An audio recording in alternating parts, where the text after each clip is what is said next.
Hello everyone, welcome back to our channel Akhila Satya's journey. మా తీర్థయాత్ర part 3 వ్లాగ్లో మనం అరుణాచలంలో హోటల్ ఆలయంకి చేరుకున్నాం కదండి.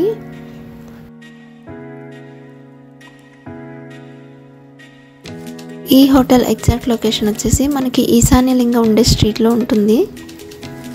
మీకు ముందు వీడియోలో చెప్పాను కదండి, ఇది హోటల్ కమ్ రెస్టారెంట్ అండి. ఇందులో మీకు AC rooms and non AC rooms కూడా అవైలబుల్గా ఉంటాయి. ఇందులో రెస్టారెంట్ ఉందని చెప్పాను కదండి. ఇక్కడ మనం రూమ్స్ బుక్ చేసుకున్నట్టయితే మార్నింగ్ బ్రేక్ఫాస్ట్ వాళ్ళు కాంప్లిమెంటరీగా ఇస్తున్నారండి. ఇది ఇక్కడ మీరు చూస్తున్నట్టయితే ఇది హోటల్ మార్నింగ్ వ్యూ. మనం ఎంతమంది వెళ్తున్నామో దాన్ని బట్టి వాళ్ళు రూమ్స్ అయితే ఇస్తారండి. మనకి ఇక్కడ 2 బెడ్స్ ఉండే రూమ్స్ నుండి 8 బెడ్స్ ఉన్న రూమ్స్ వరకు అవైలబుల్ ఉంటాయి. ఈ హోటల్లో రూమ్స్ ఎలా ఉన్నాయి ఏంటనేది కంప్లీట్ వీడియో ఒకటి చేసి అప్లోడ్ చేస్తామండి. సో ఇక్కడ మీరు చూసుకున్నట్లయితే ఈ హోటల్లో మనకి అరుణాచలం టెంపుల్కి సంబంధించిన అన్ని డీటెయిల్స్ కూడా ఇక్కడ డిస్ప్లే చేశారు. ఇందులో మనకి Arunachalam temple opening to closing వరకు జరిగే పూజలు, అభిషేకాలు, అన్ని డీటెయిల్స్ అండ్ ఎవ్రీథింగ్ కూడా ఇందులో లిస్ట్ అవుట్ చేయబడ్డాయి. మనం ఒకసారి దీన్ని ఫాలో చేసినట్లయితే మనకంటూ ఒక ఐడియా వస్తుంది. సో ఇప్పుడైతే మేము ఆ అరుణాచలేశ్వరుడి దర్శనానికి వెళ్తున్నామండి. హోటల్ ఆలయం నుండి అరుణాచలం టెంపుల్ నియర్లీ 2 కిలోమీటర్స్ వచ్చిందండి. ఇక్కడ నుంచి మనకి ఆటోలో వెళ్ళడానికి 5 to 6 minutes అయితే పట్టింది. దర్శనానికి వెళ్ళిపోదాం పదండి.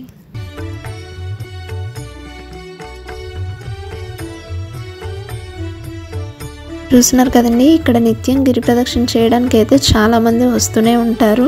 బట్ ఎవ్రీ మంత్ వచ్చే పౌర్ణమి మాత్రం చాలా స్పెషల్ అని చెప్పుకోవాలి. ఆ రోజైతే ఇంకా చాలామంది చేస్తారంట.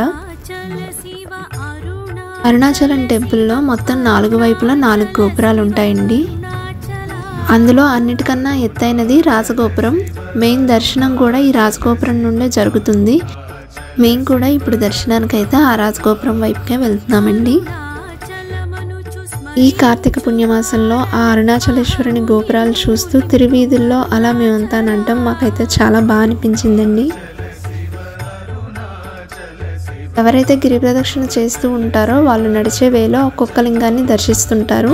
మనకి ఇక్కడ అరుణాచలం మెయిన్ టెంపుల్లో ఉండే లింగం మాత్రం అగ్నిలింగం అని చెప్తున్నారండి. మనం అందరం దర్శించే మెయిన్ లింగం అదే.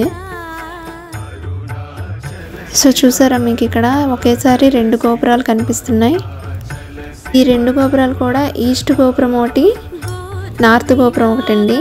ఈస్ట్ గోపురమే మనం రాజగోపురం అంటాం. అందరూ వెళ్ళి ఆ అరుణాచలేశ్వరుని దర్శించుకునేది ఈ రాజగోపురం నుండే.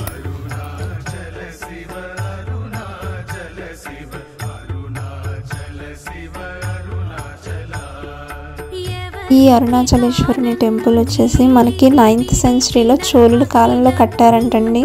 ఏదైతే మనం అన్నింట్లో ప్రధానమైన గోపురం ఈస్ట్ గోపురం రాజగోపురంగా చెప్తున్నామో ఆ గోపురాన్ని కట్టించిన వారు కృష్ణదేవరాయర్ అనే రాజండి. ఈ రాజగోపురం అన్నింటికన్నా హైట్ అంటే 217 అడుగులంట.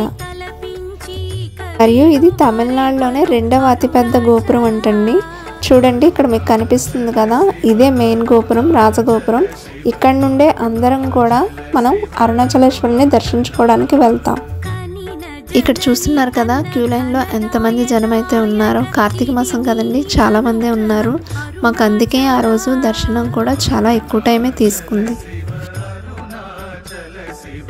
నార్మల్ డేస్లో అయితే మనకి అరుణాచలం దర్శనం అయితే ఒక 1 hour లోపలే అయిపోతుందంటండి. కానీ కార్తీక మాసం వల్ల మాకు దాదాపు ఒక 5 గంటలు అయితే పట్టింది. మనకి ఇక్కడ తిరుపతి దర్శనంలా కాదండి. ఎంట్రీకి అయితే ఓన్లీ 2 ఉంటాయి. ఒకటి 50 రూపీస్ దర్శనం, 2 VIP దర్శనం.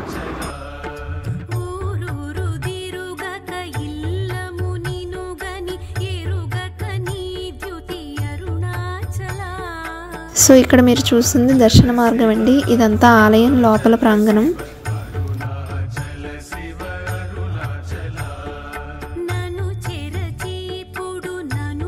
మనం వచ్చింది 4 గోపురాల్లో ఈస్ట్ గోపురం నుండి కదండి. మనకి ఇక్కడ ఎదురుగా కనిపిస్తుంది అది వెస్ట్ గోపురం.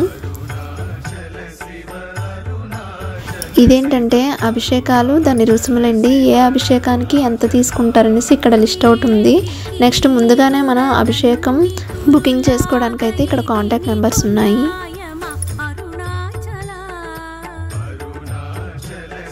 సో మీరు ఇక్కడ చూసుకున్నట్టయితే మనకి అరుణాచలం టెంపుల్ మొత్తం గోపురాలతో ఎలా ఉంది ఏంటనేది మనకి ఇక్కడ నమూనా చిత్రం కనిపిస్తుంది. సో చూస్తున్నారు కదండి, 4 వైపులా 4 గోపురాలతో ఎలా కనిపిస్తుందో. మధ్యలో కొండ మీద దీపం చూసారా, అదేంటంటే ఇక్కడ క్యాలెండర్ ప్రకారం కార్తీక దీపోత్సవాలు. ఈ సంవత్సరం అయితే డిసెంబర్ 4 నుండి డిసెంబర్ 13 వరకు 10 రోజుల పాటు ఉత్సవాలు అయితే చేసుకుంటారండి. ఇంకా 10వ రోజైనా లాస్ట్ రోజు, ఆ రోజు మహాదీపం వెలిగించి ఆ రోజుతోని ఉత్సవాలు ముగిస్తారు. సో దర్శనానికి మాకైతే 5 గంటలు పట్టినా సరే చాలా తృప్తిగా అనిపించిందండి. ఎందుకంటే దర్శనం అయితే చాలా బాగా జరిగింది. కార్తీకంలో అరుణాచల దర్శనం మహాభాగ్యంగా భావిస్తూ ఇంతటితో మా తీర్థయాత్ర వ్లాగ్ని అయితే ఎండ్ చేస్తున్నాను. మీకు ఇక్కడ ఇంకో విషయం చెప్పాలండి, మేము శ్రీకాళహస్తి దర్శనం పెట్టుకున్నాం అరుణాచలం దర్శనం తర్వాత. కానీ అరుణాచలంలో మాకు దర్శనం 5 hours తీసుకోవడం వల్ల ఇంకా శ్రీకాళహస్తి వెళ్ళడానికి అయితే టైం కుదరక మేము ఇంకా రిటర్న్ జర్నీ కోసం శ్రీకాళహస్తి రైల్వే స్టేషన్కి అయితే వెళ్ళిపోయాం. మేము రిటర్న్ ట్రైన్ పెట్టుకుంది శ్రీకాళహస్తి నుండే. సో ఏంటంటే ఇలాగా ఆన్ ది వేలో మేము ఒక కేఫ్ దగ్గర ఆగి కొంచెం రిఫ్రెష్ అయ్యి ఇంకా అక్కడ నుండి రైల్వే స్టేషన్కి అయితే వెళ్ళిపోయాం. సో ఇదండి మా తీర్థయాత్ర తిరుపతి టు అరుణాచలం. ఎలా వెళ్ళాం, ఎలా దర్శనాలు చేసాం, ఎక్కడెక్కడికి వెళ్ళాం, మాతో పాటు మీరు కూడా చూసారు కదా. మీకు మా తీర్థయాత్ర వీడియోస్ అన్నీ నచ్చాయని అనుకుంటున్నాం. మీలో ఎవరైనా ఇంకా మా తీర్థయాత్ర డే 1, డే 2, డే 3 వీడియోస్ అయితే చూడనట్టయితే డిస్క్రిప్షన్లో యాడ్ చేస్తున్నాం, ఒకసారి చెక్ చేయండి. ప్లేలిస్ట్ ఐకార్ట్లో యాడ్ చేస్తున్నాం. సో ఇదిగోండి వచ్చేసాం శ్రీకాళహస్తి రైల్వే స్టేషన్కి. మీలో ఎవరైనా ఇంకా సబ్స్క్రైబ్ చేసుకొని వాళ్ళు ఉంటే ప్లీజ్ సబ్స్క్రైబ్ చేసి మాకు సపోర్ట్ చేయండి.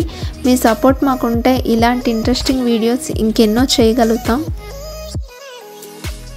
మా తిరుగు ప్రయాణంలో మేమైతే ఇప్పుడు తునికి చేరుకున్నామండి.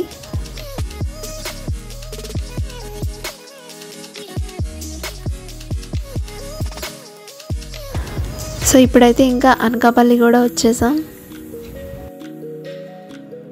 ఇంకేముంది, దువ్వాడ రైల్వే స్టేషన్కి చేరుకున్నాం. అక్కడ ఇంకా మా అమ్మాళ్ళకి అక్కలకి సెండ్ ఆఫ్ ఇచ్చేసి మేము ఇంకా ఇంటికి బయలుదేరాం. సో మా తీర్థయాత్ర జర్నీని మీరందరూ కూడా ఎంజాయ్ చేశారనేసి అనుకుంటున్నాం. ఇప్పుడైతే మా జర్నీలో మరిన్ని క్లిప్స్ మీతో షేర్ చేసుకుంటున్నాం.